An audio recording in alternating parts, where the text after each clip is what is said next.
बिस्मिल्लाहिर्रहमानिर्रहीम। Welcome viewers, my name is Shahzad और आज हम अपने इंग्लिश बोलचाल का सबक नंबर 44 स्टार्ट कर रहे हैं, जिसके हर वीडियो में रोज़मर्रा इस्तेमाल के 10 फ़िक्रे शामिल होते हैं जो कि सादा मगर कारआमद होती हैं। Let's start the episode number 44। आज का हमारा पहला सेंटेंस और ओवरऑल सेंटेंस नंबर 351। तुम अपने दोस्त के साथ कहाँ जा रहे हो? तुम अपने दोस्त के साथ कहाँ जा रहे हो? ये क्वेश्चन अमूमन वालिदैन पूछते हैं। कहीं पे जाते हुए उसको देख रहे हों तो पूछेंगे जी कि तुम इसे कहाँ पे लेके जा रहे हो, या डायरेक्ट अपने बच्चे से कि तुम अपने दोस्त के साथ कहाँ जा रहे हो। तुम अपने दोस्त के साथ कहाँ जा रहे हो? Where are you going with your friend. इसको साथ ऐसे भी कर सकते हैं कि आप अपने वालिद साहब के साथ कहाँ जा रहे हैं, आप अपने भाई के साथ कैसे कहाँ जा रहे हैं। तो जस्ट सिर्फ फ्रेंड की जगह फादर लगा लें, फादर की जगह ब्रदर लगा लें, ब्रदर की जगह फ्रेंड लगा लें। तो यहाँ पे आप एक फ़िक्रे को एक जैसे फ़िक्रे बना सकते हैं। तो सेंटेंस क्या है जी? Where are you going with your friend. Sentence number 2। Sentence number 2 है जी, ये रही आपकी फ़ाइनल पेमेंट। ये फ़िक्रा अमूमन जब कोई जो कारोबारी लेन देन में एक बंदा जो है वो पेमेंट को देर कर रहा है, तो जिसकी पेमेंट होती है वो अक्सर कहता है जी कि इस दफ़ा मुझे जो है ना वो मेरी फ़ाइनल पेमेंट जो है वो अपने जल्दी दे दें या वो सारी दे दें। तो फिर पेमेंट देने वाला जो है वो जब पेमेंट देता है तो साथ ही ये एक फ़िक्रा बोल देता है, ये रही आपकी फ़ाइनल पेमेंट, कि आपकी ये जो जितनी भी पेमेंट थी ये आपकी फ़ाइनल पेमेंट मैं पे कर रहा हूँ। तो फिर इसकी इंग्लिश क्या होगी? Here is your final payment. ये रही आपकी final payment. Sentence number 3। Sentence number 3 है जी, मैं ये आपके बैग में रख रहा हूँ। मैं ये आपके बैग में रख रहा हूँ। पॉसिबल है कि बुक्स हो सकती हैं, कपड़े हो सकता है, कोई इलेक्ट्रॉनिक्स का या कोई स्टेशनरी का या कोई भी सामान हो सकता है। तो फ़िक्र है जी, मैं ये आपके बैग में रख रहा हूँ। I am putting this in your bag. I am putting this in your bag. Viewers, यहाँ पे एक चीज़ नोट करने वाली है कि हम पुटिंग भी इस्तेमाल कर सकते हैं और कीपिंग भी रख सकते हैं, इस्तेमाल कर सकते हैं। पुटिंग ज़्यादातर उस जगह पे इस्तेमाल करते हैं जहाँ पे किसी चीज़ को शॉर्ट टर्म के लिए रखना हो, और कीप KEEP कीपिंग जो है वो हम उस जगह पे रखते हैं, इस्तेमाल करते हैं जहाँ पे किसी चीज़ को ज़्यादा अरसे के लिए रखना हो। मसलन इसके कई पॉइंट्स में से ये भी एक पॉइंट है। सपोज़ हम किसी जो बुक है उसको चेयर पे रखें, तो इसका मतलब यह कि वो चेयर पे तो ज़्यादातर बुक्स नहीं रखती, लेकिन अगर ये कहा जाए कि जी put this book on the chair, तो वक्ती तौर पे रख रहे हैं तो ठीक है, ये पुट का इस्तेमाल कर रहेंगे। लेकिन जब आपने वही किताब को उसकी ओरिजिनल जगह पे रखेंगे, लाइब्रेरी में रखेंगे, अलमारी में रखेंगे, तो हम कहेंगे keep this book in the book shelf. तो अब यहाँ पे फिर ये हमें पता चला कि पुट किसी चीज़ को टेम्परेरी तौर पे रखने के लिए या शॉर्ट टर्म रखने के लिए, और जो है कीप किसी चीज़ को ज़्यादा अरसे पे या लॉन्ग टर्म या उसकी ओरिजिनल प्लेस पे रखने के लिए कीप का जो है वो लफ्ज़ यूज़ करते हैं।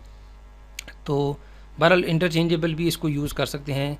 यहाँ पे आप कीप का भी यूज़ कर सकते हैं और पुट का भी यूज़ कर सकते हैं, लेकिन पुट जो है वो ज़्यादातर बेहतर है, क्योंकि कि बैग में आप कोई चीज़ टेम्परेरी तौर पे रख रहे हैं। I am putting this in your bag. मैं ये आपके बैग में रख रहा हूँ। वो पॉसिबल है कपड़े हैं, जैसे मैंने पहले बोला है। तो यहाँ पे जी हमारा ये सेंटेंस जो है वो कंप्लीट है, जस्ट के एक्सप्लेनेशन के साथ कि कीप भी लगा सकते हैं और पुट का भी इस्तेमाल कर सकते हैं। Sentence number 4। आपका निकाहनामा कहाँ है?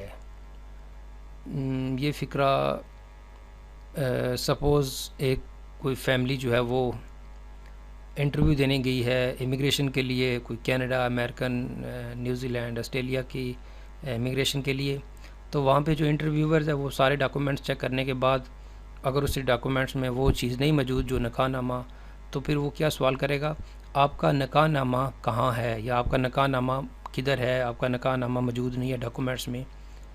Where is your wedding license, where is your wedding license, आपका निकाहनामा कहाँ है, क्या आपने अपना निकाहनामा बनवा लिया है। तो इस तरह का जो है सेंटेंस बना सकते हैं। मैंने निकाहनामा जो है वो कमेटी से निकलवा लिया है। तो यहाँ पे क्या फ़िक्र है जी, आपका निकाहनामा कहाँ है, where is your wedding license. Sentence number 5, sentence number 5 है जी, मैंने आपके साथ क्या किया है। ये फ़िक्रा जो है वो अगर सपोज़ दो कोई जो पर्सन है वो आपस में नाराज़ हैं, तो एक पर्सन जिसको कुछ सही क्लियर नहीं है कि जो नाराज़ होने वाला पर्सन है वो मेरे साथ क्यों नाराज़ है, तो वो ये कह सकता है जी कि मैंने आपका के साथ ऐसा क्या कर दिया है, या मैंने आपका क्या कसूर कर दिया है जिसकी वजह से आप मुझसे नाराज़ हैं। तो हमने बहरहाल इसमें से एक सेंटेंस का पहला फ़िक्रा मैंने निकाला है, मैंने आपके साथ क्या किया है, यानी मैंने आपके साथ ऐसा क्या कर दिया है जिसकी वजह से आप मुझसे बोल नहीं रहे। What have I done to you, what have I done to you, कि मैंने आपके साथ ऐसा क्या किया है। What have I done to you. Sentence number 6, आप वहाँ क्यों गए, आप वहाँ क्यों गए। सवाल ये है कि आप वहाँ क्यों गए। पॉसिबल है कि वहाँ पे किसी को नहीं जाना चाहिए था और वो सवाल कर रहा है कि जी आप वहाँ क्या लेने गए, आप क्यों गए, आपको वहाँ पे किसने भेजा। तो यहाँ पे है जी आप वहाँ क्यों गए। Why did you go there, why did you go there, आप वहाँ पे क्यों गए, आप वहाँ क्यों गए, why did you go there. Sentence number 7, वो कमरा साफ करवा रहा है, वो कमरा साफ करवा रहा है। अब व्यूअर इसमें एक चीज़ टेक्निकल है कि वो कमरा ख़ुद साफ़ नहीं कर रहा बल्कि करवा रहा है। जिस तरह अगर एक साहब की गाड़ी है तो वो ये कहते हैं जी कि मैंने गाड़ी साफ़ करवा रहा हूँ। अगर कोई किसी का कोई मोबाइल है तो उसको रिपेयर करना है तो वो ये नहीं कहेगा कि मैं रिपेयर कर रहा हूँ, बल्कि ये कहेगा मैं रिपेयर करवा रहा हूँ, मैं कंप्यूटर ठीक करवा रहा हूँ। तो जो काम अपने आप खुद नहीं करते उसका दूसरा लफ्ज़ क्या बनेगा, वो आप कहीं से करवाते हैं। तो जब कोई काम को आपने कहीं से करवाना हो तो देन हम गेट का यूज़ करते हैं। गेट एक वर्ड है, GET, गेट का इस्तेमाल करते हैं। गेट के और भी कई मीनिंग है, उसका इस्तेमाल है, यूजेज है, वो हम आने वाले वीडियो में उसका डिटेल से बात करेंगे कि गेट का लफ्ज़ जो है वो कहाँ कहाँ इस्तेमाल हो सकता है। बल्कि इंग्लिश में कोई 100-200 जो है ऐसे वर्ड हैं जो कि जिनका एक स्पेशल मीनिंग है, जो कि कहीं ना कहीं ऐसी जगह पे इस्तेमाल करते हैं जो कि लैंग्वेज में उसका मीनिंग तब्दील कर देता है। अब देखें यही फ़िक्र है, वो कमरा साफ़ करवा रहा है, ये भी तो हो सकता था ना कि वो कमरा साफ़ कर रहा है। तो इसका मतलब है वहाँ पे वो साफ़ कर रहा है, ख़ुद साफ़ कर रहा है, वहाँ पे गेट का इस्तेमाल नहीं आएगा। और यहाँ पे क्या है कि वो कमरा साफ़ करवा रहा है, तो यहाँ पे हम जैसा कि बोला कि अगर आपने कोई काम करवा रहे हैं तो वहाँ पे गेट का इस्तेमाल होगा। तो यहाँ पे सेंटेंस क्या बनेगा, he is getting the room cleaned, he is getting the room cleaned, यानी वो कमरा साफ़ करवा रहा है। इसका जो ग्रामेटिकल सेंटेंस है वो किसी ग्रामर के लेक्चर में मैं एक्सप्लेन कर दूंगा। पर फ़िलहाल फ़िक्रा ये ज़हन में रखें, he is getting the room cleaned, कि वो कमरा साफ़ करवा रहा है। अब इस फ़िक्रे को नोट करके नेक्स्ट फ़िक्रे को आप देखेंगे तो इसी फ़िक्रे को मैंने थोड़ा सा चेंज किया है। वहाँ पे क्या लिखा हुआ है जी, वो अपना कमरा साफ़ कर रहा है, यानी पहले वो कमरा साफ़ करवा रहा है और अब क्या है, दूसरे दिन किसी वजह से अब वो अपना कमरा खुद साफ़ कर रहा है। तो इस सेंटेंस में हम क्या बोलेंगे, he is cleaning his room, क्योंकि अब वो कमरा अपना खुद साफ़ कर रहा है। तो देन अब गेट का इस्तेमाल नहीं आएगा। तो यहाँ पे अब क्या फ़िक्र आएगा, वो अपना कमरा साफ़ कर रहा है, he is cleaning his room. I hope कि आपको ये जो है वो डिफरेंस बिटवीन जो है वो साफ़ करवाने का और साफ़ करने का पता चल गया होगा। Sentence number 9। सेंटेंस नंबर 9 है जी, उसे मज़ीद परेशान ना करो, उसे मज़ीद तंग ना करो, उसे डिस्टर्ब ना करो, वो पहले ही परेशान है, उसे डिस्टर्ब ना करो। डोंट annoy him further, कि उसे मज़ीद परेशान ना करो। डोंट annoy him further यानी उसे मज़ीद परेशान मत करो, उसे मज़ीद तंग ना करो। सेंटेंस नंबर 10 है जी, यहाँ तक कि वापस भी ना आना, यानी कोई ऐसा फ़िक्रा बोला जा रहा है कि एक बंदा दूसरे से ज़्यादा नाराज़ आ रहा है, नज़र आ रहा है, तो वो ये एक फ़िक्रा बोल रहा है कि यहाँ तक कि वापस भी ना आना, यानी जाना लेकिन वापस ना आना। तो इसका सेंटेंस क्या बोलेंगे, don't even come back. Don't even come back यानी यहाँ तक कि वापस भी ना आना। तो व्यूवर्स, हमारे जो हैं वो आज के एपिसोड के 10 सेंटेंस कंप्लीट हो गए हैं।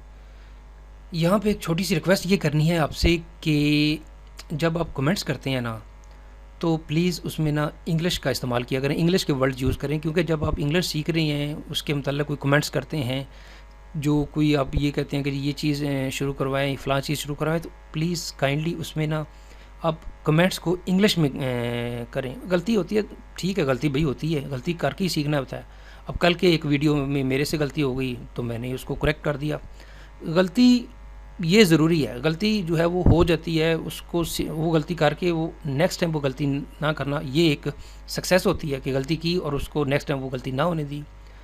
तो जस्ट सिंपल ये रिक्वेस्ट है कि कमेंट्स जो है ना वो अपने आप जो उसको इंग्लिश में यूज़ किया करें, इंग्लिश में किया करें, ताकि अगर कोई गलती होगी भी तो उसको मैं करेक्ट करूँगा या आपके जो दूसरे आपके कोलीग्स हैं, साथी हैं, वो करेक्ट करेंगे, लेकिन काइंडली जो है वो उसको जो है इंग्लिश में यूज़ किया करें, इंग्लिश लफ्ज़ जो है ना वो बोला करें, लिखा करें, ताकि हमें जो है ना वो उसमें, क्योंकि जितने भी इंग्लिश सीखने का तरीक़ेकार हो सकते हैं उसमें आप ये भी ज़हन में रख लें कि एक तरीका ये भी है कि बार बार कमेंट्स आप करेंगे, इंग्लिश बोलेंगे, आपको ये भी पता चलेगा, फ़लाँ चीज़ का भी पता चलेगा, गलती होगी तो चलो उसको आपको करेक्ट भी होगी।